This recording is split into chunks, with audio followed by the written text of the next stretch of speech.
Buenas tardes, profe. A todos y a todas. Buenas tardes, profe. Profe. Buenas tardes. Buenas tardes. Buenas tardes.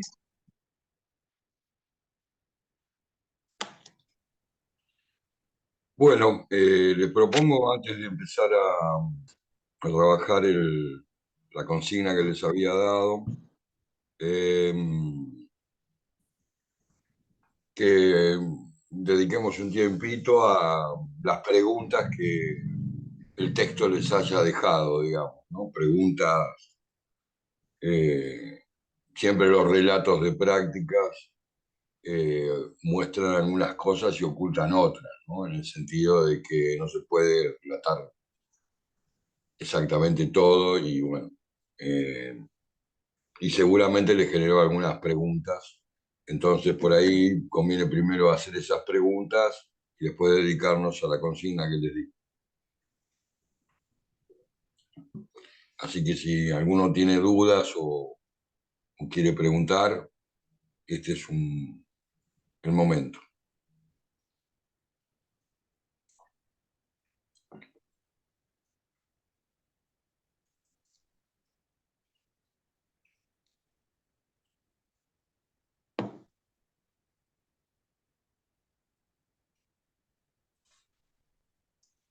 Profe, Sí, hay un párrafo en el texto en donde usted hace mención que durante su formación en el profesorado había una característica muy notable entre los estudiantes que era la incapacidad de generar preguntas sobre la disciplina, sobre las diferentes disciplinas, perdón, y menos capaces de soportar la pregunta que los otros hacían.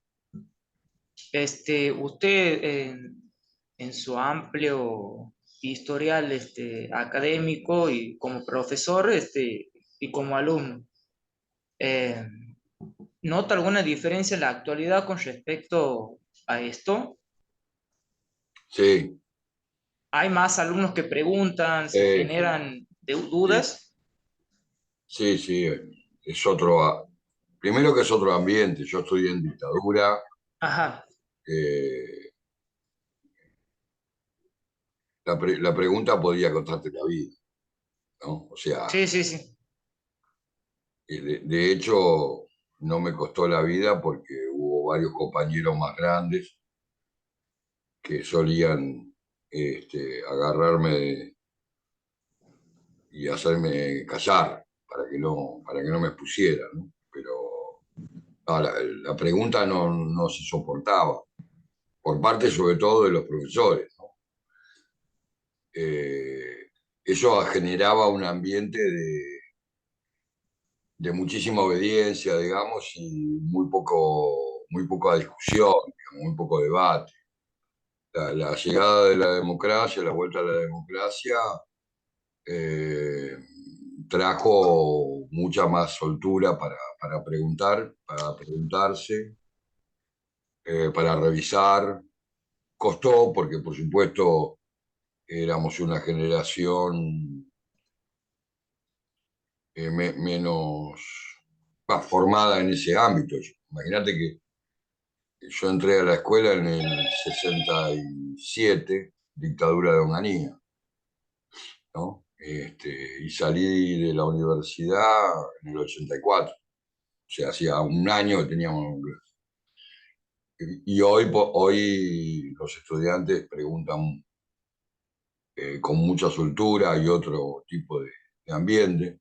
A veces yo creo que no preguntan más cosas porque también tienen poco tiempo para leer, ¿no? La cursada de educación física es una cursada con muchas horas en clase. Entonces, tienen poco tiempo para leer, a veces no llegan, a mí me lo dicen, no, no, para el texto de esta clase no llegué a leerlo, digamos. Entonces, por ahí preguntan eh, casi exclusivamente sobre lo que está en la clase. Pero después aparecen en el horario de consulta, en los foros que tenemos en el campus, empiezan a aparecer preguntas y algunas muy interesantes, ¿no? Obviamente estamos hablando de gente que recién empieza, ¿no? Pero si nosotros damos un seminario con Valeria Emiliosi en quinto año, tenemos 60, 70 alumnos porque es optativo, entonces eligen nuestro seminario algunos. Y la verdad que el nivel de discusión que tenés con los chicos, chicos y chicas, ¿no? Bastante. Y aparte, bueno, en esa época no había licenciatura, hoy hay. Entonces, los que toman los seminarios están tratando de hacer un trabajo final de carrera, entonces hay otro intercambio, digamos, ¿no?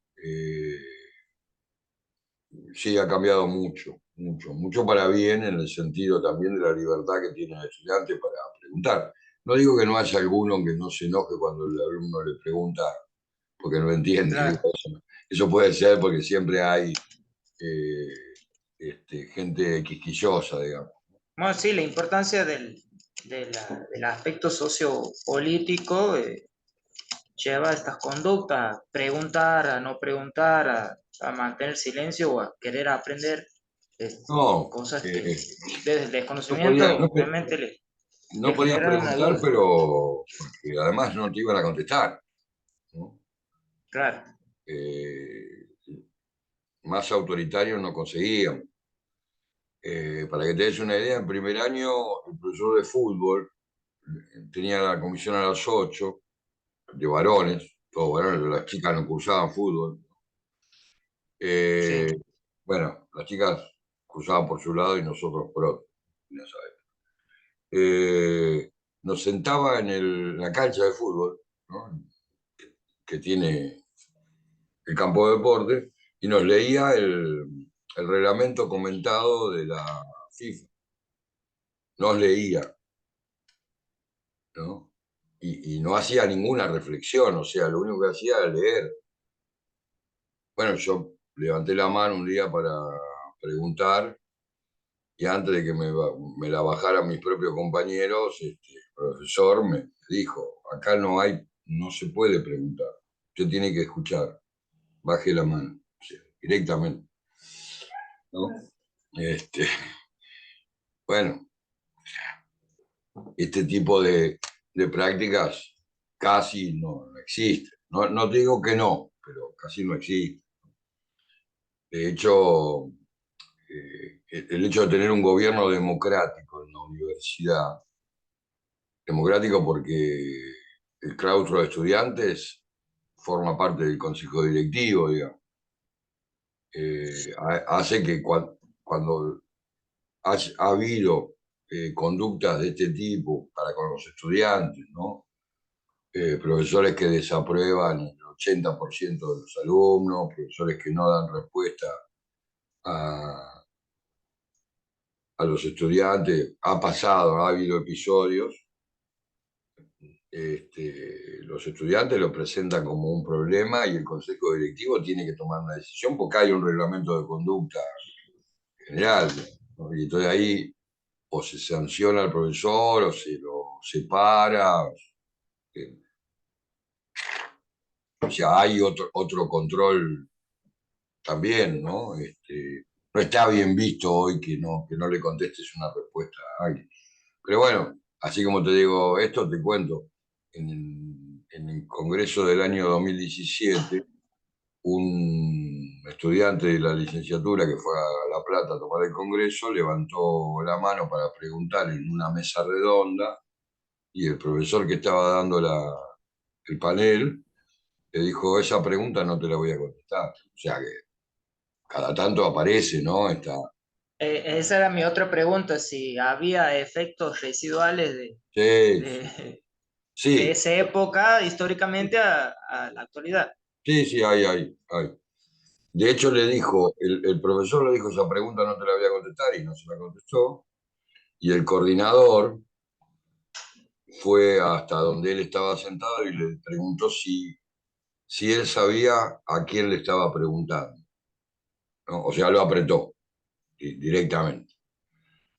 O sea que hay, ¿no? Bueno, Yo me enteré inmediatamente de eso. Yo no estaba en el lugar, si no hubiera intervenido, pero me enteré y hablé con los dos. Hablé con el profesor que no contestó la pregunta y hablé con el profesor que se animó a amenazar a este joven, ¿no?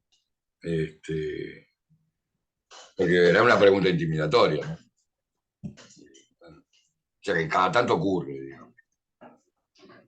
Bien, bien, bien. Quizás Gracias, antes, profe. profe, era el alumno más pasivo, o sea, que era oyente más que todo.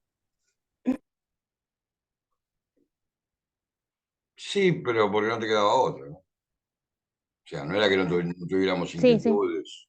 No, sí, no nos Entre animamos o nosotros quizás. inclusive circulaba cierta, cierta mirada muy crítica, ¿no? Entre nosotros, quiero decir, en confianza. Por supuesto, no podíamos hacer manifestaciones públicas, porque yo, para que te des una idea, yo para cursar filosofía a las 8 de la noche en el subsuelo de la facultad le tenía que entregar el documento a un soldado y cuando salía me lo devolvía, ¿no? Esas eran las condiciones. Le tenía que entregar mi documento a un soldado. Y no andar en cosas raras. Bueno, eso no lo puedo prometer. Pero sí es cierto que la formación que muy autoritaria, digamos, también genera otras cuestiones. De hecho, que yo, en el 82, a pesar de que todavía estaba la dictadura, ya estaba bastante debilitada y no había una persecución tan grande como antes. Nosotros refundamos el centro de estudiantes, ¿no? Con un delegado de cada carrera. Bueno, este, empezó a haber una cierta apertura, con el riesgo que, por supuesto, podías correr, porque el problema más grande de la dictadura no solo era que eran muy autoritarios, sino que eran muy burros, ¿no? La ignorancia es, es pésima para la vida, ¿no? Pero bueno, no, sí, yo creo que cambió mucho. Ahora, también te diría, hay una cosa que a mí me preocupa, ¿no? Digo, en otras, si todavía fuéramos más abiertos, quizás los estudiantes preguntarían más, inclusive, ¿no? Estuviéramos más dispuestos a discutir, inclusive. Pero bueno, todavía quiero decir, todavía los estudiantes tienen miedo de discutir con un profesor porque tienen miedo que los cague. Eso todavía ocurre.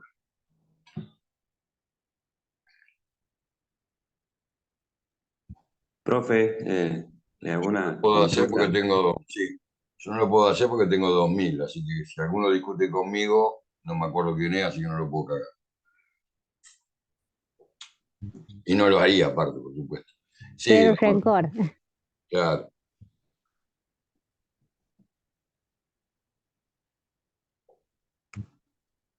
Sí, Ramón. Ah, sí, no, le quería consultar cuál es su opinión, porque ahí en la parte del texto dice que cuando usted era estudiante, eh, más se lo tomaba la formación, digamos, eh, más orientada hacia la de un deportista, que más se basaba en repetir y repetir cosas. O sea, me llama la atención porque mi formación ha sido basada en en así lo mismo. Y había compañeros que, por ejemplo, en la cátedra de natación teníamos ese problema. Muchos les costaba y, o sea, también era cuestión de practicar. Y otros se preguntaban y preguntaban a la hora de la evaluación, ¿por qué no nadar? Por ejemplo, 50 metros y después en la parte teórica de, de saber enseñar qué es lo que realmente tendríamos que hacer. Esa era la pregunta Sí, sí. que siempre, Mirá, ¿cuál es su natación, opinión? natación y atletismo han sido las disciplinas que menos han avanzado en los últimos 50 años, ¿no? Yo creo que por el estigma que les cayó en el siglo XX de que uno era el deporte más completo y el otro era la madre de todos los deportes. Son las que menos han avanzado. En tercer año, una de las pruebas de atletismo que tenías que hacer para aprobar el examen era los 1500 metros. No sé si alguna vez alguno de ustedes corrió 1500 metros. Si no lo Sí, hicieron, no lo hagan. No lo hagan. sí Produce teníamos ácido láctico. evaluaciones, sí, Bueno, también hemos tenido. yo, por supuesto, me preparé, me entrené, entré en el tiempo que me pedían, pero el tiempo que me pedían era el doble del récord, ¿no? Bueno, lo mismo pasó con los 100 metros, con la altura de salto en alto. Son las disciplinas, bueno, y se basan en la creencia de que si lo haces con el cuerpo lo vas a saber enseñar, cosa que todo el mundo sabe que no es así. Yo en esta experiencia que les di para leer, dirigí una, una escuela que tenía hockey. Yo no tuve hockey. Y dirigí 10 años Y esa tampoco escuela. inglés. No, yo llegué con el inglés que tenían. Ajá, por lo que estaba leyendo, de nivel secundario. Sí, primario también. Primario y secundario. Y no solo dirigí el departamento, sino que cuando a veces faltaba o pasaba algo con algún profesor, porque no eran de faltar, obviamente, daba la clase yo. O sea, si estaba libre, ¿no? Entonces, bueno, yo fui el entrenador de fútbol de esa escuela los últimos 5 años o 7 años y el fútbol que me habían dado a mí era ese que conté recién. O sea, la, la vieja idea de que si lo ejecuta lo va a saber enseñar no tiene ningún sentido. Y con la natación en particular, con el atletismo no tanto, porque creo que entendieron más rápido, pero con natación en particular y en educación física en general, está la idea de que el profesor tiene que estar entrenado, ¿no? No que tiene que saber lo que enseña, conocer, ¿no? Tiene que estar entrenado. Entonces, qué sé yo, en el primer año de natación le tomaban 25 metros crawl, ¿no? Y claro, la deficiencia técnica, muchas veces, la deficiencia técnica hace ineficiente el movimiento y por lo tanto algunos pibes hacían 18 metros y paraban de nadar, tenían que tomar un poquito de aire y completarlo después. Y los profesores lo desaprobaban, ¿no? Eh, bueno, he tenido grandes discusiones con ellos. Y es más, ahora soy jurado de una tesis de maestría de natación, así que se ve que se han reconciliado conmigo, pero la verdad que es una estupidez poner un metraje determinado. Nada cloro, nada cloro, ¿no? Sobre todo después cuando, no, después cuando vos vas a ver una pileta en verano o en invierno, casi ninguno está dentro del agua, ¿no? Una condición de ser profesor de natación es no tocar el agua, ¿viste? Entonces, medio tonto. Qué sé yo, había una discusión que teníamos muy seguida con ellos que decían que tenían que hacer flotación forzada durante 1 minuto, ¿no? ¿Viste? O sea, mantenerte con los brazos afuera del agua, pateando pecho, ¿no? 1 minuto. Entonces yo le preguntaba para qué tomaban eso, o sea, yo enseñé natación, no sé, 8, 9, los 10 primeros años de mi vida que trabajaba en Colonia, o algo así.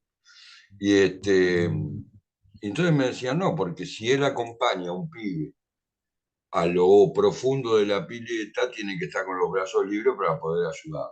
Digo, pero si yo acompaño a un pibe a lo profundo de la pileta, me pongo un flota-flota y voy tranquilo, ¿no? Era una exigencia física encubierta, digamos, ¿no? Pero si no llegabas al minuto, estabas en 54 segundos y se te metían los codos dentro del agua, desaprobaste. Bueno, no tiene sentido. Se sigue haciendo, y sí, en algunos lugares se sigue haciendo, pero también es esto que preguntaba Mario, ¿no? Eh, no- Cuando la institución donde están no tiene un debate que se impulse desde los que piensan críticamente, y bueno, se permiten ese tipo de prácticas. Que es lo que hablábamos ayer. En realidad eso se llama violencia institucional, ¿no? Maltratar a los estudiantes, exigirles cosas que no tienen sentido, pedirles, ¿no? Y eso lo puede hacer, se puede hacer en cualquier momento, digamos, ¿no? Eh, Darle el parcial el martes hacerle el retiro el martes y tomarle el recuperatorio el jueves. No, maestro, si tomaste el martes, tenés que dejar pasar una semana. Primero tenés que decirle, equivocate en esto, lee tal cosa que te faltó, bueno, y después podés tomar. Si no, es violencia institucional, ¿no? Pero sí, la formación tiene algunas rémoras que todavía dan vueltas por ahí, ¿no? Había institutos que tienen bautismo, todavía hay institutos que tienen el intertribu, que terminan no siempre bien. Eh, Bueno, pero la verdad que no se puede sostener teóricamente de que alguien que sabe hacer algo después lo sabe enseñar, ¿no? Qué sé yo no tuve tenis y, y dirigí un barrio cerrado, para que nos entendamos rápido, durante un año que tenía 12 cachetes, ¿no? Entonces, el tema es saber tenés que saber, qué elementos son los que componen tu práctica. Lamentablemente la formación está mejor que cuando yo me formé, pero todavía le falta un montón, ¿no? No es solo en educación física.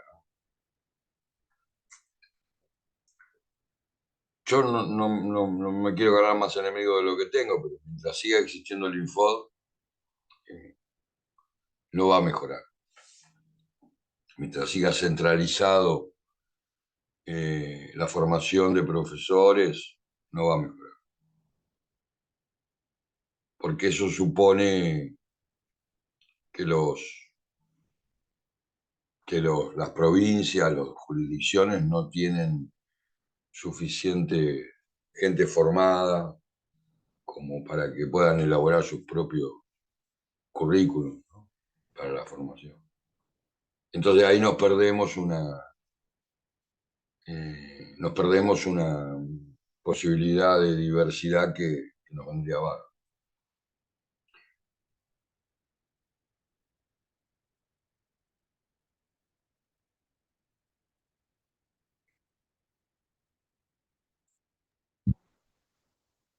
Sí, profe, o sea, incluso mi compañero, me acuerdo de esa anécdota, que siempre le planteaba a los profesores de por qué no me evalúan cómo puedo yo enseñar un deporte. Y bueno, o sea, les decían que así eran las reglas y bueno, que había incluso les decía, mire, si el deporte es una evaluación y la parte teórica es otra, ¿por qué no es 5 puntos una cosa, 5 puntos en otra? Así, ver si se puede, si puedo aprobar. Bueno, pero o sea, también en ese caso había algunos docentes que sí estaban de acuerdo, pero a la hora del momento de evaluar, quedaba en la nada. Y, o sea, se veía y era frustrante muchas veces. Sí, en realidad fueron víctimas de esos profesores, vamos para decirlo concretamente. O sea, fueron víctimas de la ignorancia. Pero bueno, yo creo que además está en contradictorio. Yo no sé si en el texto, ahora no me acuerdo si lo digo, pero todo eso que nos hacían hacer era para formarnos como un hombre cabal. La frase más recordada de Amavet, que es nuestro fundador, es que toda la educación física debe formar un hombre cabal, que ya la frase misma denuncia su racismo, ¿no? Porque a las mujeres no la formaba nadie. Eh, y eso que nos hacían hacer con un hombre cabal no tenía nada que ver, ¿no? Porque yo no sé qué es un hombre cabal, nunca vi uno, pero de pique le pediría que no sea burro, ¿no? O sea, si tuviera que pensar una característica que tendría que tener una persona cabal, o como se dice en algunos currículos, una formación integral, digamos, pues de pique le pediría que no sea burro, ¿no? Que no diga tontería, que no diga pavada, que no sea aburrido, ¿no? Así que bueno, sí, lamentablemente todos padecimos eso.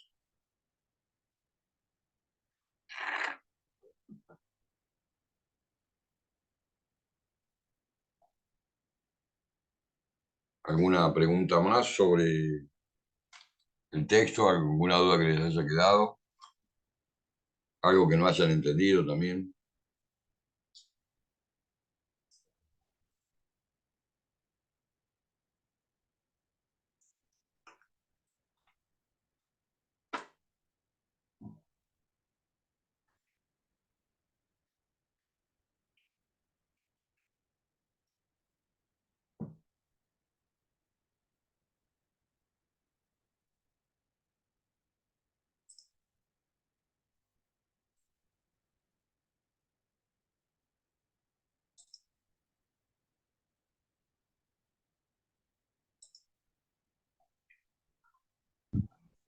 Profe, particularmente el texto, o sea, nos brinda las ideas necesarias de los momentos de gestión. O sea, va de un momento al otro, por ejemplo, al final de una evaluación, donde cuenta usted de que habían jugado un partido de rugby y contra un club de 100 años de antigüedad en ese deporte. Y bueno, en un primer tiempo, su institución lo gana y después ellos cambian de jugadores y usted se acerca a preguntarle por qué había pasado eso y bueno, y le planteaba de que no podían ellos perder el partido. Sí, Y en a realidad es partir, una escuela, es la escuela que yo menciono ahí en el texto bastante, que es el St. George College, San Jorge. La primera escuela inglesa que se ubica en el sur de Buenos Aires, en la localidad de Quilmes. Después ahora hay muchas en el norte de Buenos Aires, Olivo, Vicente López. Pero sí, sí, el problema fue ese, que me lo contestó alguien con el que yo tengo hasta ahora buena relación. Me dijo Oscar, me dijo, no, lo que pasa es que yo no puedo perder con ustedes, ¿no? sí, muy, Entonces estaba haciendo trampa, no, y bueno, o sea, eso me da la pauta de que usted después al decidir no volver a jugar con ellos, como que, o sea, no era el objetivo que su evaluación, o sea, la idea era otra, me parece. No, lo que pasa es que cuando yo ahí creo que cuento, cuando yo llegué a Runner, los pibes siempre tenían una queja. Nunca ellos eran responsables de lo que había pasado en el encuentro. Siempre había sido el pasto largo, los otros eran más grandotes, o eran de más edad, o el árbitro los había bombeado, o el viento norte no les hacía bien a ellos. ¿Viste? Siempre tenían una excusa. Bueno, cambiar toda esa cultura, que es muy argentina, por otro lado, no es inglesa. Cambiar toda esa cultura y empezar a crecer en el aprendizaje de un deporte, empezar a tener resultados. Bueno, después no, vos no podés no actuar cuando efectivamente alguien te está metiendo la mula. Tenés que actuar porque estás educando. Tenés que mostrarle a tus estudiantes que eso no se permite, ¿no? Igual fue un tiempo como para que no lo volvieran a hacer y de hecho volvimos a jugar con ellos y no lo hicieron nunca más. Pero, viste, no. Lo que pasa es que perder eh, no era perder el partido solamente o perder con Runner. Para ellos era muy importante porque cuando nosotros caemos ahí, eh, dimos vuelta a un mito y le demostramos que estaban equivocados y eso era lo que estaban perdiendo. Estaban perdiendo la legitimidad frente a su comunidad. Los ingleses trabajan por temporada, no enseñan todo el año, trabajan por temporada y replican las temporadas del hemisferio norte. Juegan al rugby y al hockey de marzo a junio, que es cuando llueve. ¿No? ¿Por qué hacen eso? Porque ellos creen que están esperando que los llamen de alguna escuela inglesa, que antes era mucho más a menudo, e ir a jugar. Por eso siguen las temporadas de Inglaterra. Nosotros dijimos que no se puede trabajar por temporada y menos en la escuela de 250 pibes de secundaria y 300 de primaria. No se puede, porque no terminas nunca de enseñar eh, todo lo que los pibes quieren aprender. Me ve que era mucho mejor trabajar por elección. Bueno, eso no les gustó. Y eso que hace el San Jorge lo hacen todas las escuelas inglesas. Todas. Entonces, no se caía un partido, no era que perdían con Rani, perdían, ¿no? La discusión de cuál es la mejor manera de trabajar y ponía en riesgo 100 años de tradición. Eso es lo que estaba en juego ahí. Este, pero bueno, en las escuelas inglesas de estas características, donde hay pibes que vuelven a la casa todas las noches, pero hay muchos pibes que no, que viven ahí, porque, bueno, como le dije el otro día a una nenita que me preguntó si yo tenía lonchera. No sé si saben lo que es la lonchera, es el lugar donde llevan la comida a los pibes, ¿no? Yo no tenía, en mi infancia no existía eso, digamos, ¿no? Entonces le dije a la nena, mirá, yo no tenía lonchera porque, nada, especie de sobrinita, ¿no? No tenía lonchera porque mi mamá me quería, yo volvía a comer como mi mamá. Como tu mamá no te quiere, te manda 8 horas a la escuela y te hace comer ahí. Por eso vos tenés lonchera. Bueno, acá es lo mismo, ¿no? Los pibes que viven ahí, pibes y pibas, en las casas, es porque, bueno, los padres no le dan. Igual ahí tienen plata, ¿no? Obviamente. Pero yo vi llegar a una limusín negra un día que fui a jugar un partido de hockey con Runner. Vi llegar una limusín negra, de la cual bajó un hombre, un joven negro, con unos valijas y con el uniforme, obviamente, y se dirigió a una de las casas. Y el profesor que estaba de San Jorge, que estaba conmigo ahí, me dice, no, este chico es el hijo del embajador creo que me dijo de Nepal. Es el hijo del embajador. Bueno, y el embajador lo manda ahí, el pibe está toda la semana, después viene una limusina, lo va a buscar, lo lleva, pasará el fin de semana con el padre, pero hay pibes que viven de marzo a diciembre ahí adentro. Ven a los padres, se van para la fiesta. Eh, bueno, eso genera todo un encierro. No se olviden que esa costumbre nació yo creo que lo cuento en el texto, nació de cuando lo dejaban salir a la ciudad en el siglo XIX, obviamente. Estos tipos que eran varones solamente, que eran los hijos de los dueños de las empresas más ricas del mundo. En ese momento, siglo XIX, Inglaterra era la potencia mundial. Y entonces hacían estragos en los pueblos, en las ciudades, ¿no? Violaban gente, se agarraban a trompada, eh, robaban cosas, ¿no? Para divertirse. Y por eso empezaron a crear las casas y todo ese tipo de... Y aplicaron el dispositivo deportivo para tenerlo entretenido. Porque si no, justamente porque el deporte tiene esa característica principal que nadie lo dice, nadie lo... Hoy, ¿no? Nadie habla de ese tema, que el deporte fue creado para regular la violencia de la sociedad.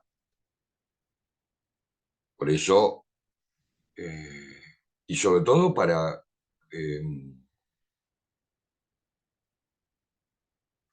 civilizar la población, civilizar en el sentido de La eh, conducta. que no haya violencia. Claro, civilizar la sociedad. Eso es lo que hace. Porque de alguna manera la revolución burguesa había tenido éxito en civilizar a las clases pudientes, digamos, cuando arma el Parlamento. El Parlamento, donde están los representantes, eh, había sido un ámbito civilizatorio y lo había logrado, pero tenían además que lograr que la población en general, los ciudadanos, no se hablaba de pueblo en esa época, pero podríamos decir el pueblo, también fuera civilizado, ¿no? Por eso la idea de crear esta palabra que no quiere decir nada, que son sports. Sports no quiere decir nada, pero se la impuso como una forma de vida, ¿no? Como un cristiano, que yo lo digo ahí, como un cristiano muscular, ¿no? Eh, todas las escuelas inglesas tienen una iglesia a la que todos acuden a misa antes de empezar las clases, ¿no? Por eso no perdían solo el partido, se dice.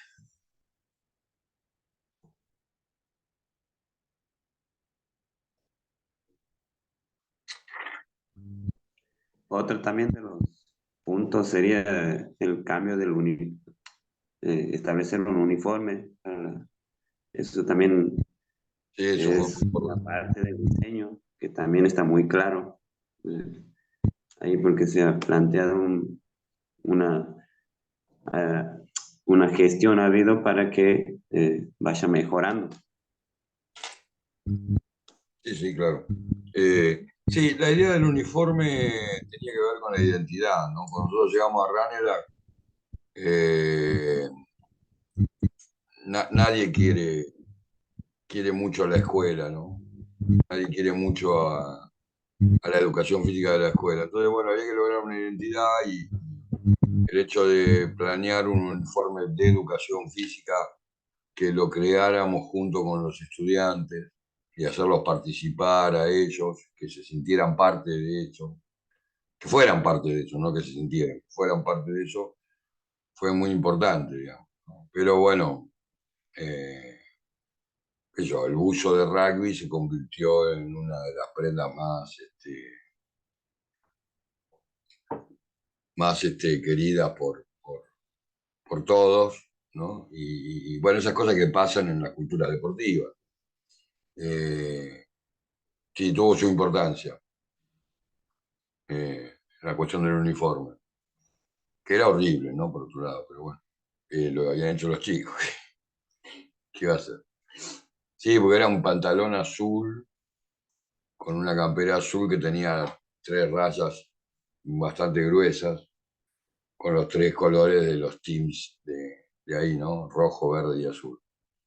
Ya, era horrible. Pero bueno, eh, toda la cuestión de identificar a los pibes con la institución, ¿no? Que tenía cosas muy feas, pero qué sé yo, la feria del libro más antigua de Berazategui, ahora se hace en Berazategui, se empezó a hacer en esa escuela, ¿no? Y se llenaba de gente y, se presentaban libros muy importantes. y a la que iba mucha gente que no iba a la escuela porque bueno, no podía pagar, pero tenía ese tipo de cuestiones, ¿no? Presentar, eh, ligar la ciudad a la cultura, digamos, ¿no? Eh, Tenía muchas cosas feas, por supuesto, como toda comunidad, ¿no? Toda comunidad tiene sus cositas. Pero también, no sé, nuestros alumnos iban a Quilmes a colaborar con el arzobispado de Quilmes, que en ese momento era muy progresista, no siempre ha sido así, porque, bueno, había una obra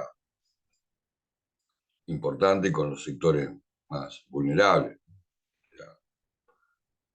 eh, y además porque podían hacerlo, por supuesto. No son ricos ricos porque son los gerentes, no, no son los dueños. Pero bueno, los dueños no van a runner, los dueños van a hacer core. Ay, no me digas. No, también. ¿El dulce de leche? Eso también está bueno porque, o sea, como usted mismo nos decía ayer, es gestión y bueno, es gestión para bien porque sin ir más lejos se genera una identidad, un sentido de pertenencia. También como usted exponía que se ha empezado a crear cierta empatía, cierto gusto por las prácticas deportivas. O sea que al principio cuando ustedes habían llegado con Ricky eh, a esa escuela, como que estaba muy en un segundo plano todo lo que correspondía a la educación física. No, era un desastre. Yo, hay cosas que no las cuento ahí, pero Por es parte de usted. increíble, increíble. O sea, era tan malo que parecía que estaba hecho a propósito. O sea, los profesores no daban clase. Yo no lo digo ahí en el texto, pero los profesores no daban clase. Los de hockey se sentaban a un costado de la cancha, en el piso, porque sentaban en el piso y se ponían a charlar mientras los pibes jugaban solos. No, nadie enseñaba nada. eh, Hasta y incluso porque eh, después ustedes han intentado hacer una competencia para que los profesores eh, se interesen a enseñar. Eso también está muy bueno, que también es gestión. no, y aparte nos encontramos con el problema de que no sabían nada de gimnasia, nada. Pero además con el problema de que desconocían cosas del deporte que además ellos mismos practicaban, volviendo a la pregunta que hiciste antes. Eh, el, los dos pibes, ahora se me borró el apellido, pero ya me van a salir, dos de los profesores iniciales estaban estudiando educación física y eran jugadores de un club de ahí muy cercano, de hockey, o sea que ellos eran jugadores de hockey de la primera división y no sabían hockey, ¿no? No sabían ni nada, pero como eran hijos habían ido a la escuela y eran hijos del ferretero más grande de la zona, que además tenía más plata que Alibaba y los 40 ladrones, estaban ahí adentro. Pero bueno, eh, eh, a pesar de esto que encuentro, digo, también había profesores que querían que hubiera un proyecto, digamos, que se pusiera en juego otra educación física. Y también la decisión de los padres de buscar entre alguien que se hiciera cargo, porque eso era un caos, era un caos. Y además un caos que no tenía una dirección clara, porque vamos a decir, bueno, vamos a formar deportistas, vamos a agarrar a los talentos, a los que nosotros creemos que son talentos naturales y vamos a tratar de ganar títulos con eso. Bueno, a mí no me gustan, yo no lo haría, no estoy de acuerdo, pero por lo menos es un proyecto, ¿no? Ahora, o lo contrario, decir, bueno, no nos importan los resultados, nosotros competimos, todos los pibes son iguales. Bueno, a mí tampoco me gusta, pero por lo menos no había nada de eso, absolutamente nada. Y el problema más grande era que los estudiantes no querían saber nada, no querían ir al campo de deporte, porque claro, si nadie les enseñaba nada, ¿para qué iban ahí? ¿No? Como una desidia absoluta. Y la cuestión fundamental de que eso traía muchísimos problemas eh, todo el tiempo, ¿no? Había un amigo que fue presidente varias veces de la asociación que me decía, mm, no había reunión de comisión directiva, que la comisión directiva son los padres y los directores de departamento, que no tuviéramos un problema con la educación física. Todas las reuniones, todas las semanas, bueno, ¿viste? De las 35 semanas de clase, 35 problemas con la educación física. Bueno, llega un momento que es insostenible eso, ¿no? Y al poco tiempo, cuando logramos encaminar el barco, como decimos nosotros, me llamó y me dijo, mirá, es la primera vez que durante 3 meses nadie dijo nada de educación física. Bueno,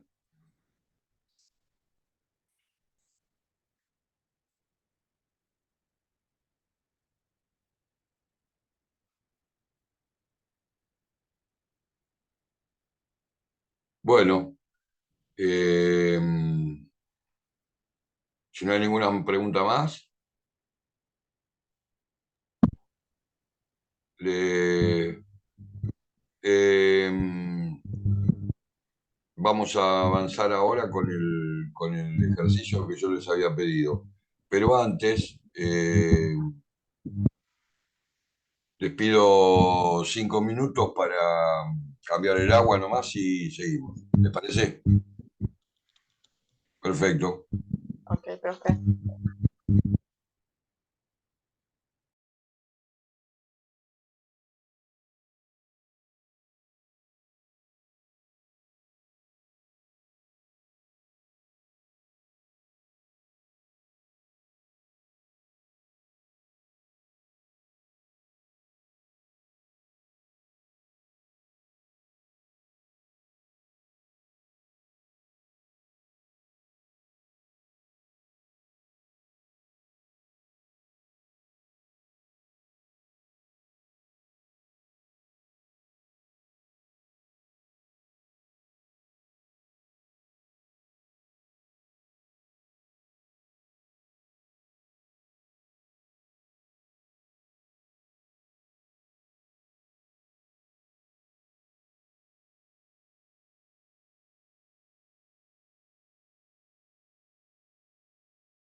Bueno, ¿estamos?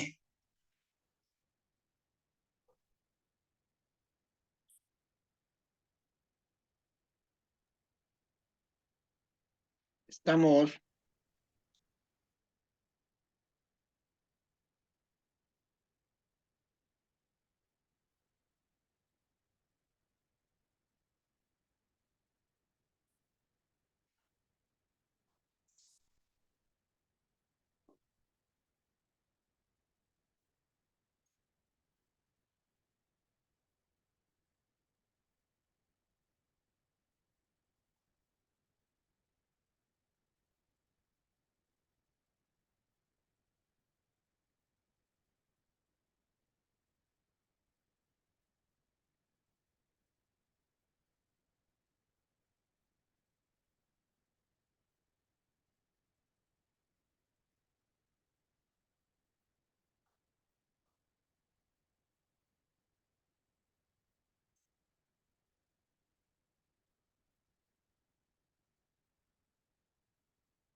Bueno, como les había propuesto, la idea ahora es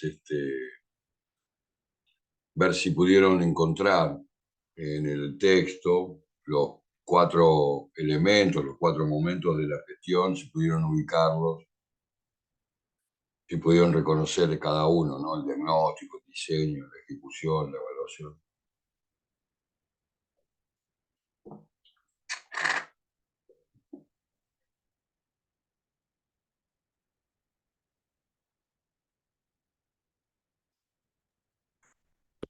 Hola, profe. Y, Soy Antonella, estoy sin cámara.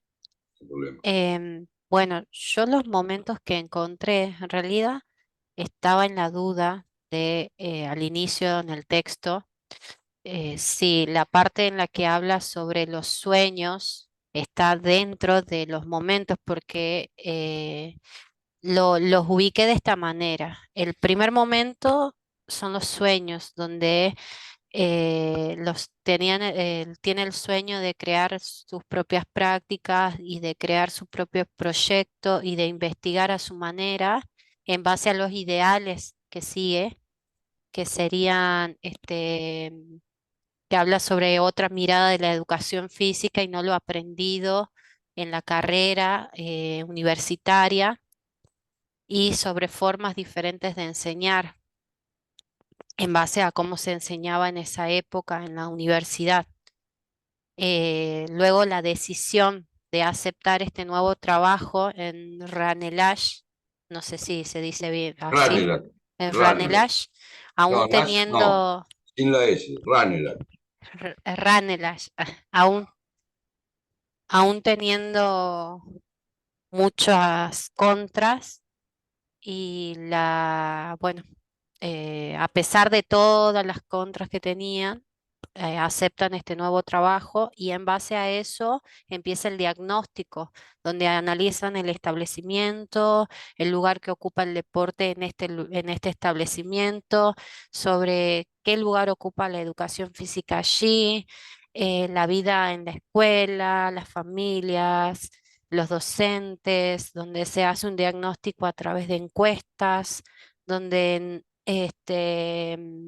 notan un cierto desgano sobre la educación física, etcétera, etcétera, ausencia de la gimnasia, no se registraban los récords, y en base a eso se empieza con la los cambios y luego estos programas de evaluación que se generan para ver si hubo o no una mejora en cuanto a todo este proceso que empieza en 1989.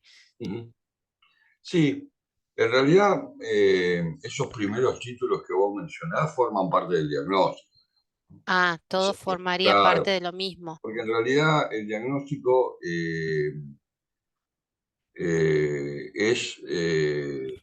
es una creación, una creación no me gusta, pero una posición que toma el que gestiona o los que gestionan, ¿no? Claro, Y implican construir un problema, como dice el otro texto, ¿no?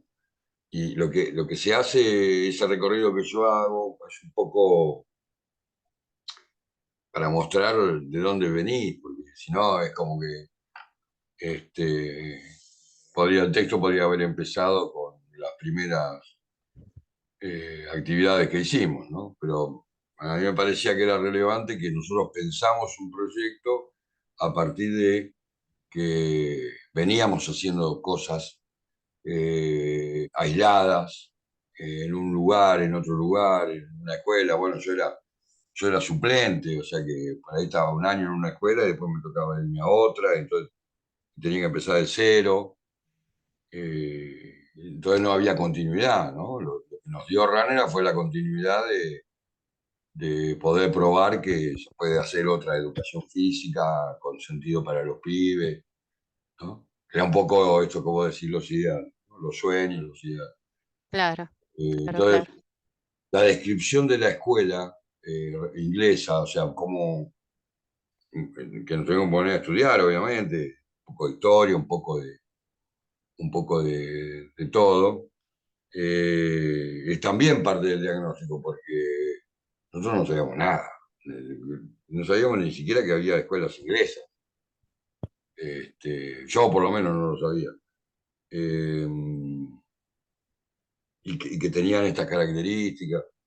Y además teníamos contacto con muchas, porque en el mismo poblado, en el mismo barrio, en Ranelagh, estaba el padre Márquez, que tenía, es una escuela confesional, pertenece a la iglesia, pero además tenía esta formación en inglés, porque bueno, toda la zona se vio influenciada por el San Jorge, digamos, la escuela inglesa por excelencia, digamos. Eh, y después en Quilmes, qué sé yo, en una serie de localidades alrededor de Berazategui, que es la, la ciudad, o la cabeza del partido, había otras escuelas. Entonces, también teníamos que conocer un poco a dónde nos estábamos metiendo, ¿no? Así que toda esa parte también forma parte del diagnóstico. No te olvides que en el texto anterior, yo de alguna manera, creo que lo digo así, construir un diagnóstico es construir un problema, porque es la primera aproximación al objeto de gestión que vos vas a gestionar, que vas a dirigir, ¿no? Que además, como te venía diciendo, esas cosas nosotros las hacíamos, ¿no? Yo pasaba de la escuela número 76 en La Plata, que era la escuela con mayor repitencia del distrito, a la escuela 19, que es la escuela más grande adentro del casco urbano, y por lo tanto con las mejores condiciones de trabajo, ¿no? Eh, entonces tenía que conocer la institución, cómo funcionaba, quién mandaba, si era lo mismo la mañana que la tarde, qué grupo eh, ejerce el poder, cómo lo ejerce, qué pensaban de la educación física, ¿no? Eh, qué idea tenían del cuerpo, cuál era la cultura, los valores culturales que las instituciones difunden, ¿no? Y bueno, por ejemplo, ya cuando yo llego a Ranera, yo ya sabía que cuando más alejado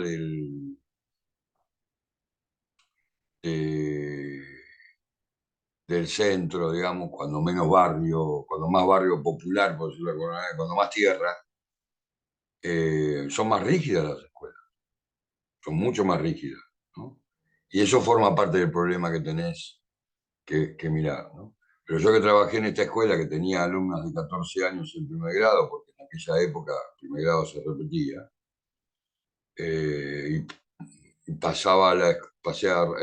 después de varios años fui a Ranelagh y los pibes están tan solos, los pobres tan solos como los ricos. Los ricos no los cría mamá y papá, los cría la niñera, la abuela. Como mamá y papá están trabajando todo el día.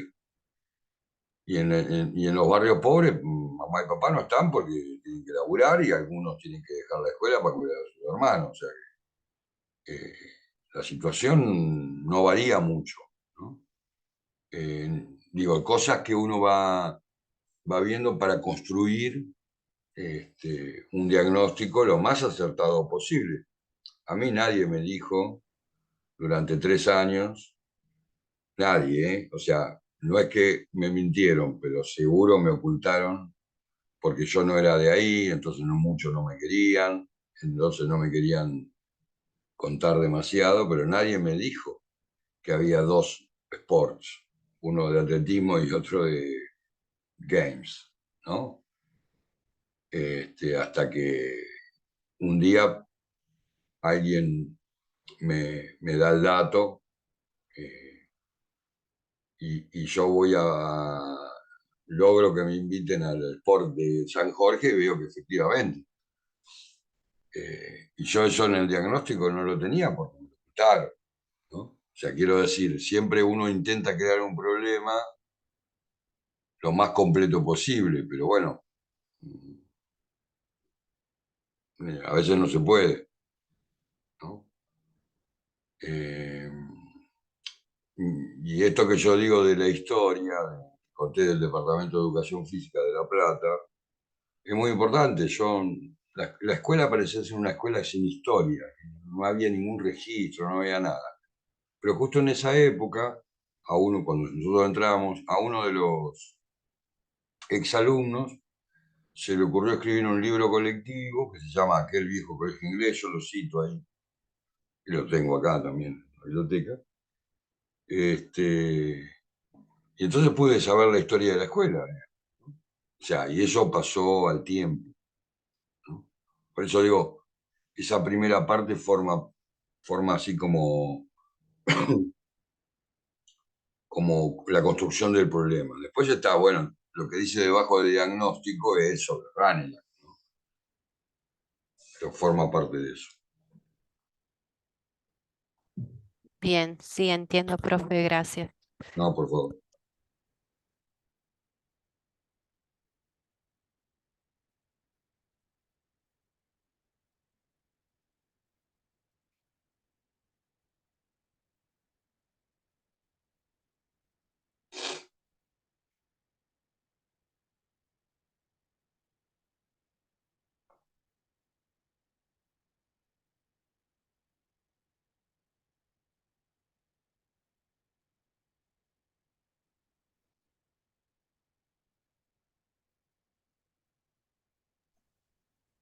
Profe, Sí, con respecto a los momentos, tal vez me equivoque o no, pero bueno, he realizado el balance de acuerdo a el análisis, perdón, de acuerdo a lo que he leído. Y por ejemplo, en el diagnóstico he centrado el momento en la dificultad que se tenía para enseñar educación física, de acuerdo a todo lo leído, en que solamente estaban establecidos dos tipos de deporte, muy afianzados estos deportes. En cuanto al diseño, he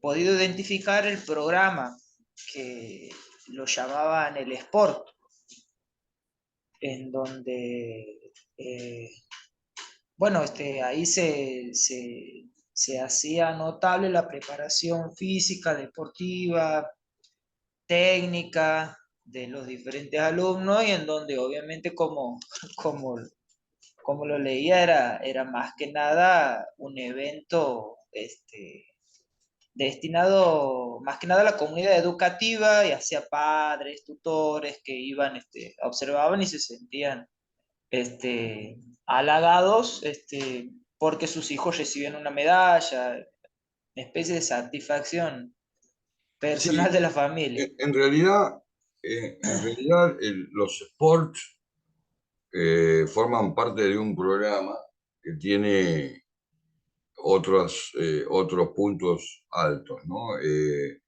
Durante el programa se llamaría competencias internas, ¿no? O sea, una escuela inglesa tiene competencia interna y tiene competencia externa. Los sports pertenecen a esa competencia interna que se da entre los tres equipos que conforman la escuela. Rojo, me sale en inglés, rojo, azul y verde, ¿no? Red, blue y gris. Pero tiene ¿no? Varias cuestiones. Una es que esa competencia interna no es solamente el día de los sports, que ahí se declara el campeón, sino que hay un interhouse, hay una clasificatoria para esos sports, ¿no? Que no deja a nadie afuera porque todos pueden participar. Pero esa competencia interna se desarrolla de marzo a noviembre. Y se une con lo que se llama la competencia académica, porque esta es competencia deportiva, pero hay una competencia académica. Todos los integrantes de la escuela tienen un team, un equipo al que estar asignados, y entonces todos Claro, van sumando puntos.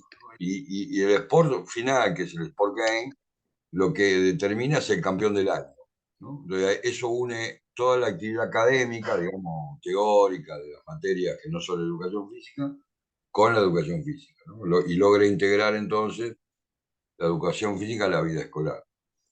Eh,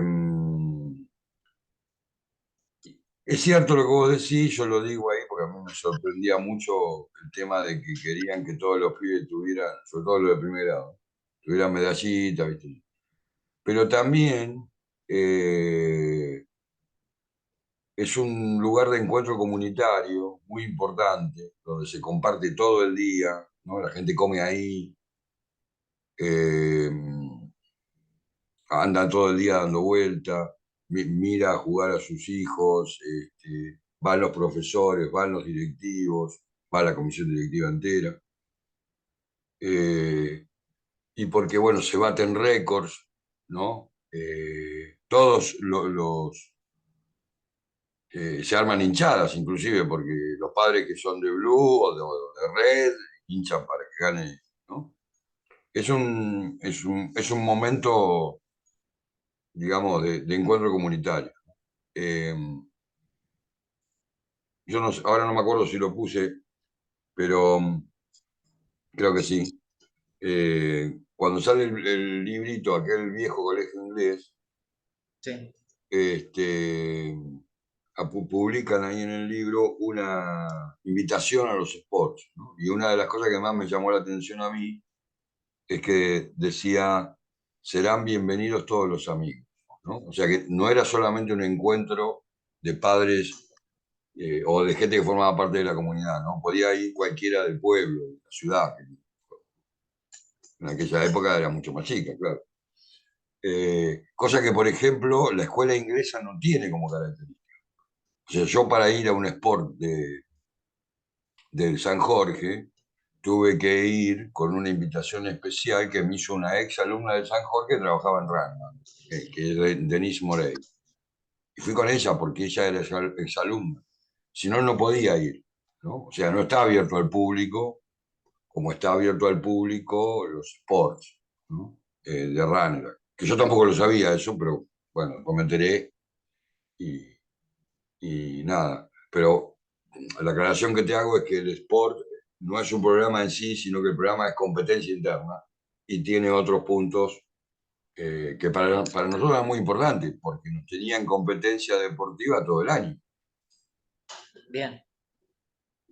Bien, y bueno, dentro del diseño podía encontrar también la ejecución del mismo sport, en donde se implementaban, bueno, lo que ya antes había mencionado. Y como siempre, bueno, la parte final, que es la parte de la evaluación, que es transversal a todo, en donde se evaluaba en el diagnóstico la dificultad y cómo podían trabajar la educación física desde otro aspecto, fuera de lo que la institución lo presentaba o lo exigía. Bueno, lo mismo con el sport, en el momento del diseño, de cómo podía mejorarse, y en el momento de la ejecución, cuáles eran los puntos fuertes, cuáles eran los puntos débiles. Y más allá de que sea una percepción personal de usted, creo que tiene mucho que ver el hecho de que los tutores, o tutoras, padres, madres, se sientan conforme con la entrega de la medalla, porque creo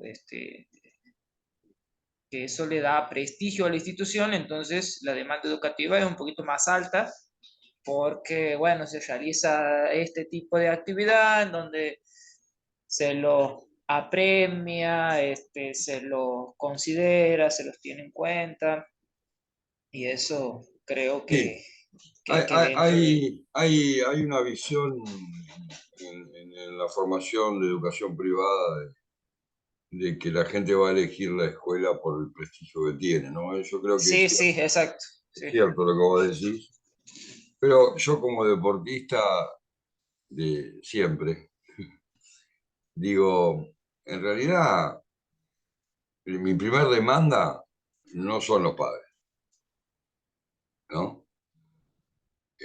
Ayer circuló el tema, o anduvo el tema de los padres en la charla, pero mi primer demanda no son los padres, mi primer demanda son los estudiantes, ¿no? La demanda que yo tengo que responder. Y de hecho me lo dijeron todos los años que estuve, ¿no? O sea, y duramos tanto tiempo porque, duré yo tanto tiempo porque los estudiantes me defendían, digamos.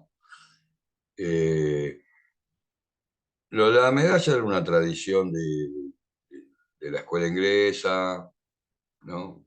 La idea es que todo el mundo tenga premios, ¿no? Y eso me parece bien. De festejar el hecho de compartir en comunidad una tradición que tenía la escuela, pero la verdad que ningún deportista compite para ganar la medalla.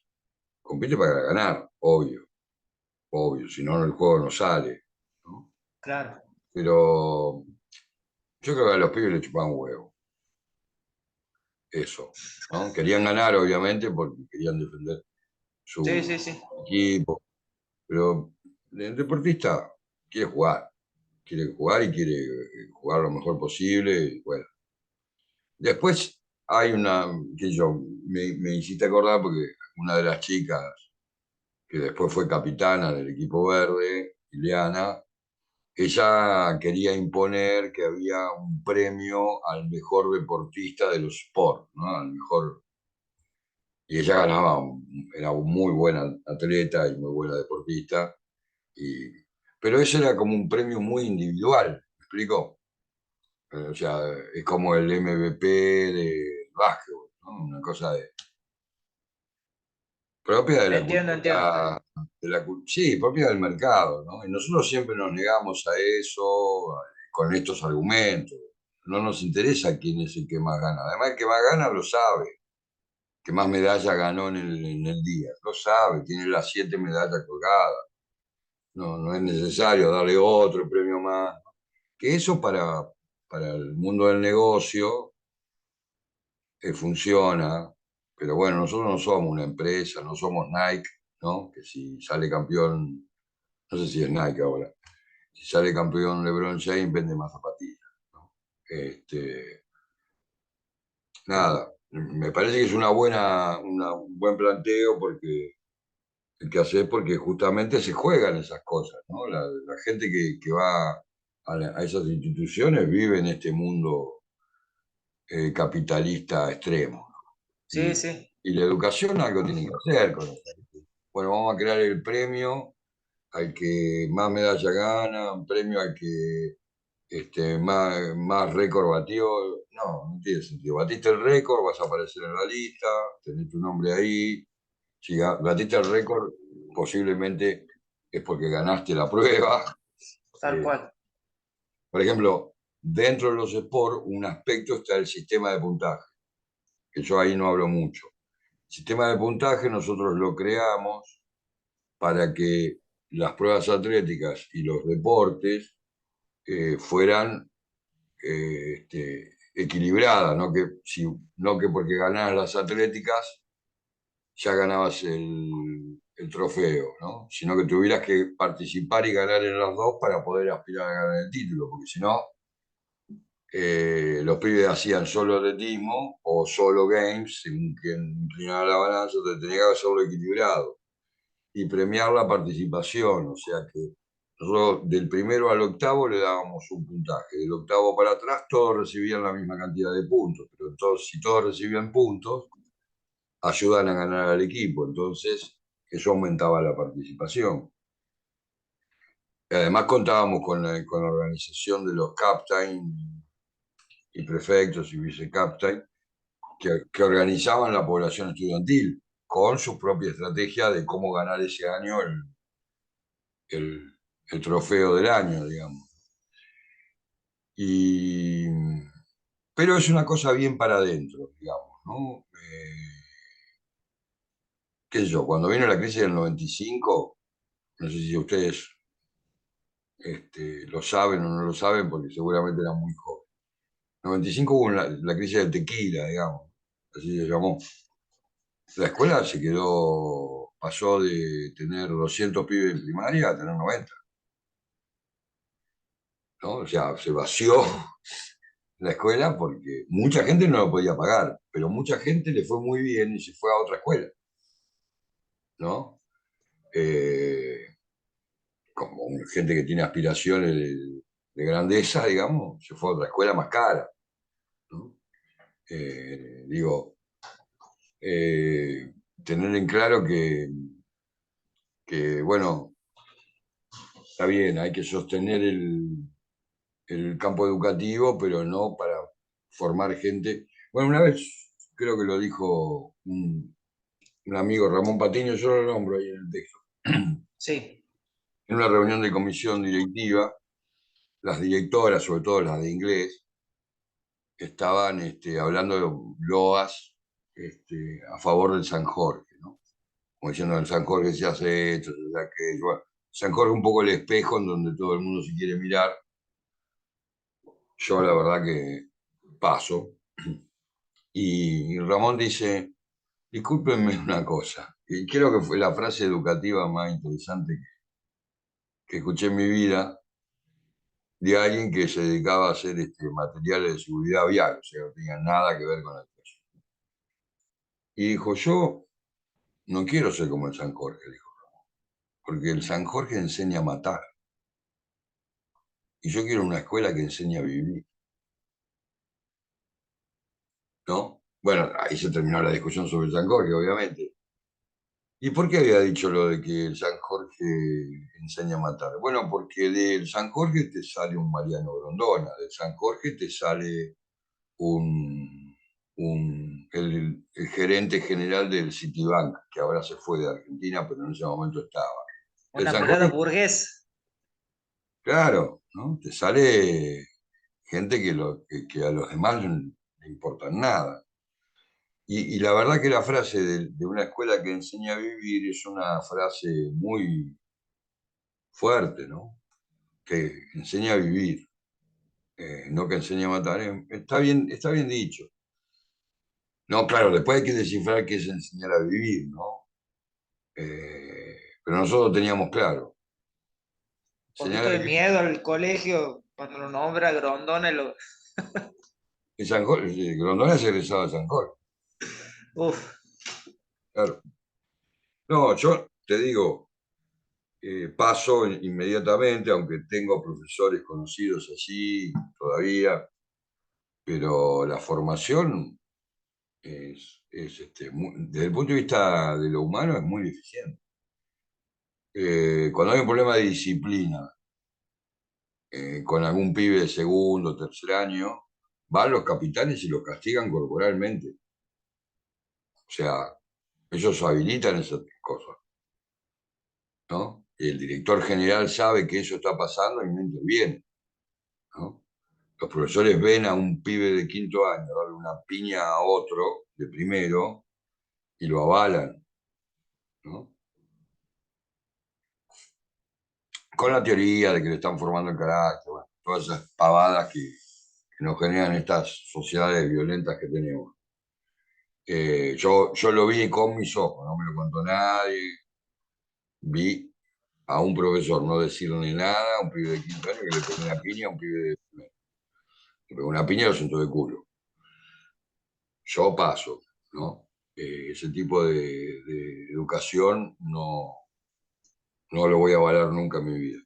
Pero la otra idea de enseñar a vivir es interesante porque enseñar a vivir es enseñar a tomar decisiones y hacerse cargo de la decisión que se tomó, ¿no? Por Pero no, supuesto. los pibes cuando pusimos el sistema de elección, venían y me decían, las pibas, los pibes, todo. Che, dice Marcelo, ¿puedo hacer hockey hoy y la semana que viene fútbol? No, mínimo el semestre en un deporte, o en dos deportes, o en tres deportes. Mínimo un semestre. Si no, ¿qué te voy a enseñar? Si venís a una clase y la otra no venís. ¿Me explico? Entiendo. Eh, Tomar decisiones y hacerse cargo de la decisión que uno toma, ¿no? Inclusive muchas veces los pibes, por no pelearse con el padre o con la madre, tomaban la decisión equivocada. Y ellos hacerse cargo y darse cuenta que tomaste la decisión equivocada. Me acuerdo siempre de Roy Grimmer. Roy era un pibito de segundo, bueno, cuando pasó esto él estaba en segundo año, venía jugando al rugby desde la primaria, al hockey,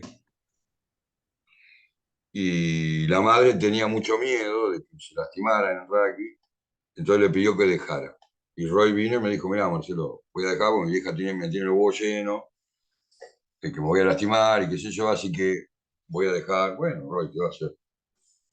¿Querés que hable con tu vieja? No, no, dejala. Bueno. El pibe dejó hace cuatrimestres de jugar al rugby, ¿no? Y para nosotros fue un problema, porque era nuestro fullback, además, ¿no? Fue un problema. Bueno, la bancamos, ¿no? Al cuatrimestre siguiente, porque él veía que el equipo de él ganaba, que salía, que competía, pero él no estaba, porque había decidido no estar. Al cuatrimestre siguiente, al semestre siguiente, vino con la madre y me dijo, mirá, yo quiero volver a jugar al rugby, a hablar con mamá, la trajo a la madre directamente, ¿no? Hablé con la madre que no me quería nada, nunca me quiso, pero nunca tomé ninguna represalia, yo por supuesto, menos con los chicos. Y la madre me dijo, pero yo te garantizo que nosotros tomamos todos los recaudos, ¿no? Les enseñamos para que no se golpeen, para que no se rompan, que no se lastimen. Y bueno, y volvió a jugar al rugby, y eso es enseñar a vivir, ¿no? Bueno, las decisiones las tenés que tomar, ¿no? Tengas 14 años, 15, 20, 60, como tengo yo. Bien, profe. Gracias. Una cosa que no, no dijimos, o no dijeron, o no dije, es que, o mencionamos nada más, ¿por qué teníamos un cronograma de competencias internas y otro de competencias externas? Porque, bueno, si uno enseña deporte, tiene que lograr cierto nivel de rendimiento, ¿no? Entonces, ¿qué es lo que la escuela no puede nunca garantizar demasiado? Un calendario de competencias anual, ¿no? Entonces nosotros con esto nos garantizamos un calendario de competencias que nos permitía que los pibes vieran cuánto aprendían en el deporte, cuánto le faltaba, y que eso los mantuviera dentro del sistema, digamos, ¿no? Que estuvieran con ganas de venir a clase, porque querían seguir aprendiendo. Y al mismo tiempo, una cosa que yo la verdad la comento porque nunca la vi después de nuevo, capaz que se hace y yo no lo sé, pero nunca lo vi. También creamos un programa de evaluación, que es 6 semanas de trabajo, o sea, un mes y medio de trabajo, una evaluación para ver el resultado de ese trabajo. Y 6 semanas antes de terminar las clases, se vuelve a aplicar la misma batería de test. Creo que hoy alguien comentaba el tema de la evaluación. Eh, y eso tenía como corolario el boletín de educación física. O sea, había un boletín de castellano, un boletín de inglés, pero también había un boletín de educación. Yo no lo vi nunca en ninguna escuela, pero nosotros lo implementamos con mucho éxito porque el pibe tenía en un boletín, ¿no? Que es un informe, digamos, un boletín es un informe, tenía el registro de todo su rendimiento durante el año, no solo en los test que le tomábamos, tenía el registro de su comportamiento en la práctica deportiva, tenía el registro de, de los resultados deportivos que había tenido, ¿no? Era un boletín bastante completo que se entregaba 2 veces al año. Y todo eso, eh, de alguna manera sincronizaba todos los otros programas, en el sentido de que había un registro de lo que se hacía, y los pibes lo tenían. Inclusive, era el único boletín que firmaban los estudiantes. Vieron que la mayoría de los boletines los firmamos los padres. Acá lo firmaban los estudiantes. Y obviamente la firma del padre podía estar o no estar. A nosotros lo que nos importaba era que el pibe viera su rendimiento. Otro programa que nosotros diseñamos así, eh, vinculado también a la gimnasia, es el programa de aptitud física, ¿no? Nosotros teníamos entre 4 y 5 clases semanales por cada pibe, lo que considero yo mínimo en cualquier escuela. Bueno, ya sé que no ocurre eso, pero yo creo que es lo mínimo. Eh, pero los pibes o las pibas muchas veces nos decían, ¿qué más puedo hacer? ¿No? Entonces creamos ese programa de aptitud física, que hoy le llamaría de otra manera, porque la aptitud física no es un problema de la educación, sino de la medicina. Pero ese programa, que era un sistema de entrenamiento individual, por decirlo de alguna manera, como nosotros teníamos los resultados de la evaluación, podíamos indicarle qué cosas hacer en la casa o en el gimnasio, si fueran al gimnasio. En esa época todavía no, los gimnasios no eran el boom, o por lo menos en Ranelagh, que son hoy, ¿no? De hecho, armábamos programas para salir a andar en bicicleta, programas de carrera, programas de fuerza, programas de elongación. Uno de los problemas más grandes que tiene nuestra juventud es que está profundamente cortada en todos los niveles. Dado que la flexibilidad no es un valor occidental y eh, tampoco es un valor de la cultura capitalista. Entonces, armábamos programas con ellos y poco a poco casi todo el mundo tenía su programa, porque todo el mundo hacía algo más por fuera de la escuela, ¿no? Por fuera del horario escolar, por fuera de la concentración. Yo siempre cuento la anécdota, para mí es graciosa, porque cuando yo tomé el equipo de fútbol, había un estudiante que no quería participar de ninguna, ¿no? Y yo estaba a cargo del departamento y aparte tenía el equipo de fútbol mayor. Y Entonces viene a verme con un certificado de que no podía hacer nada porque era asmático. Entonces yo le dije, mirá, volvé al médico y que te diga qué podés hacer y qué no, porque el asma se mejora con el ejercicio. Entonces, para que te dé una indicación. Por supuesto, el pibe volvió con un certificado que decía que podía hacer todo, porque el médico se dio cuenta que, por más amigo que fuera, no podía decir pelotudez. Entonces le digo, bueno, tenés que elegir. Tenés hockey, tenés rugby, tenés fútbol, tenés 6 pruebas atléticas, decime cuál. Bueno, voy a empezar con rugby, por supuesto, volvió. En su vida había hecho todo. Volvió sin, diciéndome, no, rugby no. Fue al hockey, volvió con un bochazo en la canilla, dijo, no, hockey no. Fue a fútbol conmigo y nadie le pasaba la pelota, porque se la dabas a él y se la sacaban todos. Bueno, te quedan las pruebas atléticas. Bueno, eligió cross. Cross para nosotros es una prueba de 3.500 metros, perdón, que se hace en los sports. Y después tenías distintas distancias según, ¿no? Hasta 5.000, 6.000, 7.000, de carrera continua. Bueno, empezó con eso, le hicimos un plan para cada clase, yo lo controlaba. Un día viene y me dice, che, me estoy entusiasmando con esto. Yo tengo una bicicleta, dice. ¿Me podés hacer un programa para salir con la bici y con el programa que tengo de carrera, así lo hago? Bueno, hicimos un programa. Un día me cruzo con una directora, Irene, me dice, che, ¿qué le pasa? Son todos vecinos, ¿no? ¿Qué le pasa al loco este que anda con la bici, corriendo, ¿no? De la plaza? No, le digo, me pidió un programa y yo se lo hice. Bueno, el pibe se recibió, se fue de la escuela, yo trabajé unos años más, creo que 5 años más. No lo vi nunca más.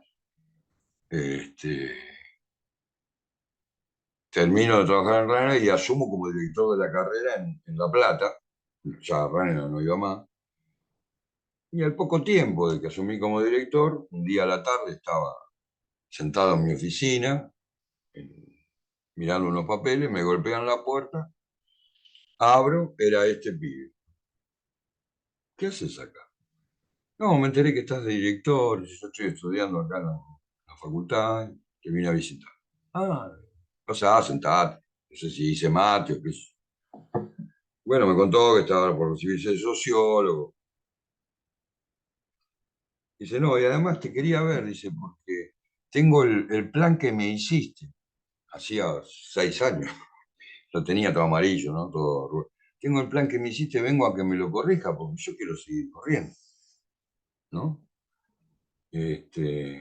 O sea que ese tipo de relaciones permitían que la gente no se negara a pensar que podía hacer algo con el cuerpo. Y que si no lo quería hacer, que no lo hiciera, porque nada, lo que pasa es que es una materia obligatoria, por lo tanto, algo tenías que hacer, ¿no? No podés no hacer absolutamente nada, que es justamente lo contrario de enseñar a vivir, dejar que la gente no se comprometa con lo que hace, justamente lo que es enseñar a matar, ¿no? Por eso digo, son programas que daban cuenta de, de las prácticas nuestras. ¿Qué quiero decir? ¿Qué programamos en el diseño? Mirá, competencia interna y competencia externa es deporte. Pero como no hacíamos deporte con los más chiquitos, también es juego, porque el juego se puede convertir en deporte. De hecho, a lo largo de la historia muchos juegos se convirtieron en deporte, y el deporte se puede jugar, ¿no? Entonces, qué sé yo, segundo y tercer grado, 7 y 8, jugaban hockey, pero 5 contra 5, ¿no? Y recién jugaban 11 contra 11 en el secundario. Pero todo ese es un programa de juego y deporte, ¿no? El boletín, el programa de evaluación, los planes de aptitud física, es todo un plan de la gimnasia, que además tuvimos que hacer la capacitación porque los profesores no sabían gimnasia y tampoco sabían qué tenían que evaluar, ¿no? Por eso la evaluación nosotros la estandarizamos. Todo el mundo pasaba por los mismos test. La única diferencia era que, bueno, si eras niño, hay algunos test que no se tomaban, y si sos adolescente, hay algunos test que no tienen sentido tomarlo. No te van a tomar fuerza de cuádriceps si te tomo salto en largo sin impulso, pues ya estoy midiendo la potencia de las piernas. Entonces, ¿para qué voy a tomar, no? Eh, entonces, quiero decir, ¿qué fue lo que nosotros planeamos? Bueno, un plan de desarrollo del juego y el deporte y un plan de desarrollo de la gimnasia, ¿no? Que tuviera una preocupación por lo postural, pero al mismo tiempo tuviera una preocupación por el uso del cuerpo por fuera de la clase de educación.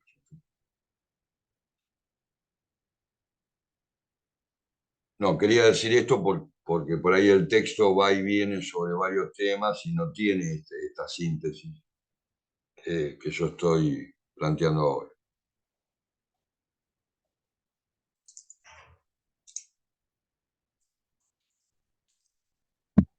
Profe, también quería agregar ahí algo que los compañeros, en la parte del diagnóstico, eh, por ejemplo, yo había establecido la vida institucional, estudiar el estudio de la historia de la escuela, la población, o sea, los estudiantes, eh, las tradiciones que había en la institución, los deportes, los docentes, la imagen que tenía la educación física, Bueno, para así más o menos ir estableciendo pautas para luego llevar a cabo en el diseño.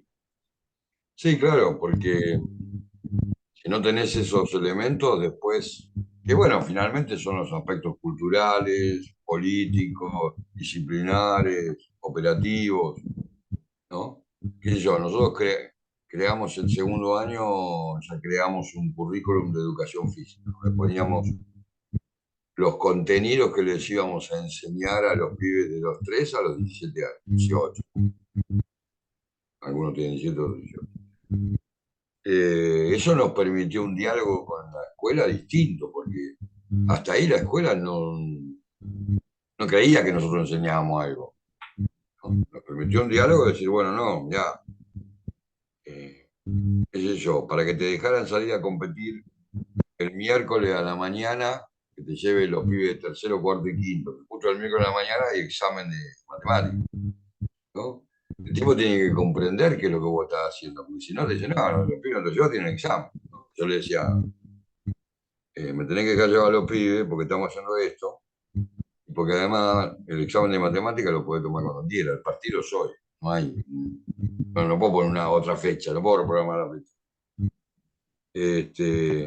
Entonces, claro, hay una cantidad de cosas que nosotros implementamos que dieron vuelta a esa idea de que la educación física es un problema o no sirve para nada.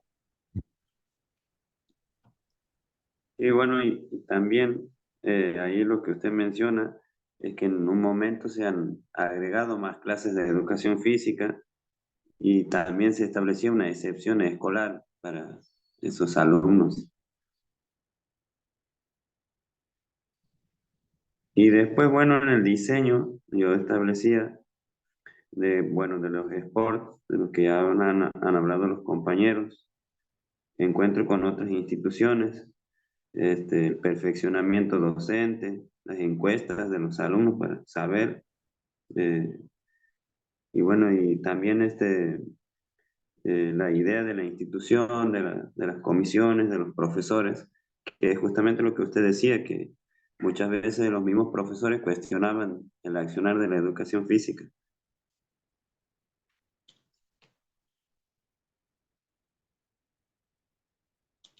Sí, sí, sí, correcto. Encuestas no hacíamos muchas, porque hicimos la primera, que ahí donde surgió que los pibes querían volver a jugar al rugby, y por eso armamos una cancha de rugby. Porque no estaban, no tenían rugby. Esa fue la única que hicimos porque fue en el año 89, queríamos un resultado más o menos rápido, y con las encuestas, viste, juntan,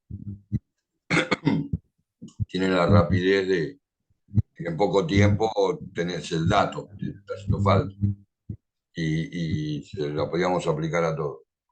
Después no hicimos mucha encuesta porque a partir ya del segundo año los pibes se dieron cuenta que podían hablar con nosotros hablábamos mucho con ellos, mucho, todos los profesores, no solamente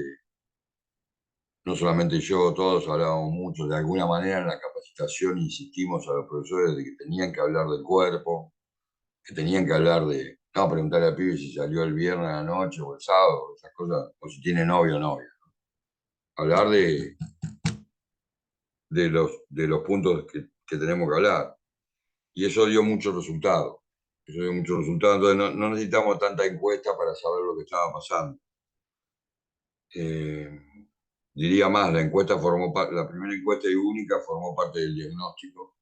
Ya después no teníamos que hacer entrevistas porque el diálogo fluía, los pibes llegaban al campo de deporte y te decían, mirá, viste que ayer o la semana pasada no me tocaba la punta de los pies, mirá, ahora me la toco. Bueno, era un ambiente totalmente distinto después del primer sport. Y fue creciendo, creciendo, creciendo. A tal punto que cuando me fui, el último sport, era habitual que el sport lo abriera con unas palabras el director de departamento, o sea, yo, y lo cerrara el director de departamento. El último sport lo abrió Lucio Wetter y lo cerró Lucio Wetter, que era el school captain de la escuela. O sea, le habíamos logrado entregar la organización deportiva interna y externa a ellos, que son los verdaderos protagonistas del deporte. Los que juegan son ellos. En el medio, bueno, qué sé yo, tuve que prohibirle a los profesores que hablaran durante el partido. Al principio no me dieron bola, así que cuando hablaban durante el partido los sacaba de la cancha, me sentaba yo en el banquito, cuando los mandaba a tomar un café a la cantina, cuando al partido siguiente no hablaban más. Pero es una costumbre loca de la gente de hablar, gritarle al jugador mientras está dentro del partido. Eso en el fútbol profesional que lo hagan los entrenadores creyendo que resuelven algo, bueno. Pero en el campo educativo.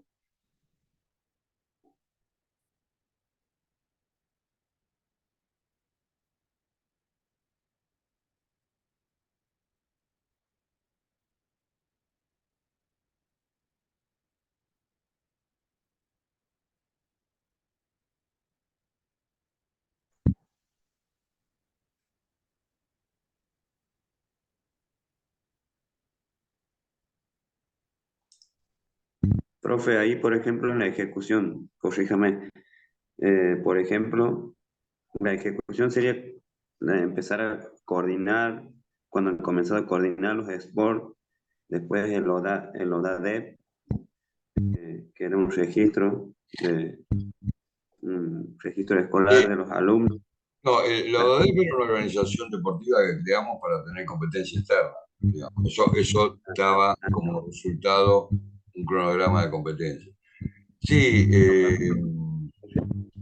Récord escolar era otro. Sí, ahí claro. las No, lo que te decía es que sí, lo que pasaba al principio era que los pibes y las pibas, como no nos conocían, digamos, no tenían confianza con nosotros, querían seguir haciendo la misma educación, ¿no? O sea, no hacer nada, ¿no? Y lo que pasó fue que de tener que medio arrastrarlo para ir al campo de deporte, pasó lo contrario. Un día Luis Salvatierra, que yo lo nombro ahí en el texto, que era el encargado del campo de deporte, como a las 7 de la tarde, me dice: Marcelo, me tengo que ir a mi casa, estoy temprano acá, sacame los pibes de acá. Claro, no se podía ir hasta que no se fuera luz. Los pibes no se querían ir de campo de deporte. Venían, la pasaban bien, se divertían, hablaban con nosotros, aprendían, alguien les enseñaba. Estábamos atentos a sus problemas, digamos, ¿no? Eso también, digo, trajo discusiones, porque por ahí venían y te decían: vos sabés lo que la de matemática tomó examen sorpresa. Enojado, ¿viste? Y le digo: decile a tu papá que te cambie de escuela. No, ¿cómo es? Sí, flaco. O andá y quejate. Está mal. ¿Cómo va a tomar examen sorpresa? Eso es del siglo XV. Entonces los pibes se sorprendían porque, viste que los profesores tienden a cubrirse entre sí, o a defender prácticas autoritarias, digamos. Y bueno, eso me parece que es una cuestión central. Por eso cuando vos decís la ejecución, en realidad todo el texto que leíste es la ejecución. Ahora, si vos tenés que armar un proyecto, que eso es lo que te quería decir, si vos te querés armar un proyecto, en el diagnóstico van todos estos aspectos y elementos que hablamos. En el diseño van todos los programas que van a resolver el problema del diagnóstico. En la ejecución va el cronograma, que vos lo estabas diciendo, ¿no? Dijiste AD, pero es el cronograma. Y va el presupuesto. ¿Quién paga? ¿De dónde sale? ¿Cuánto vale? ¿No? Y la evaluación justamente es un rediagnóstico, ¿no? Es una segunda mirada sobre el mismo problema. Pero si lo vas a escribir, porque no lo estás ejecutando, lo querés ejecutar adelante, la ejecución es la concreción del diseño. Concreto. ¿Qué día hay capacitación? Todos los lunes a las 6 de la tarde hay capacitación, ¿no? Entonces pones la fecha: 7, 14, 21, 28. Y lo comunicás, claro.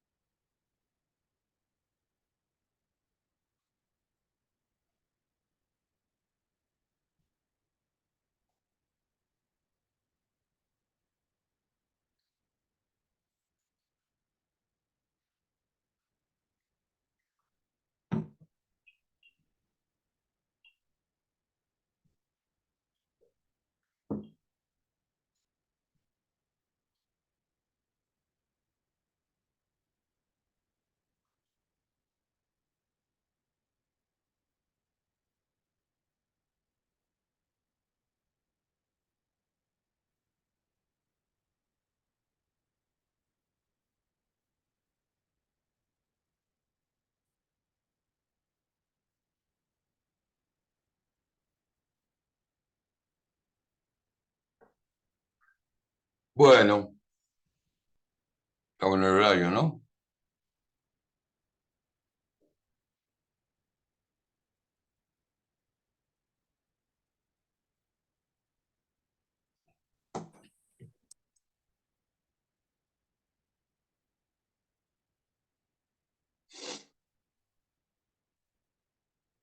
Bueno, vamos cerrando, así me despido. Espero que les haya ayudado a comprender el problema de la gestión, los dos textos y las clases.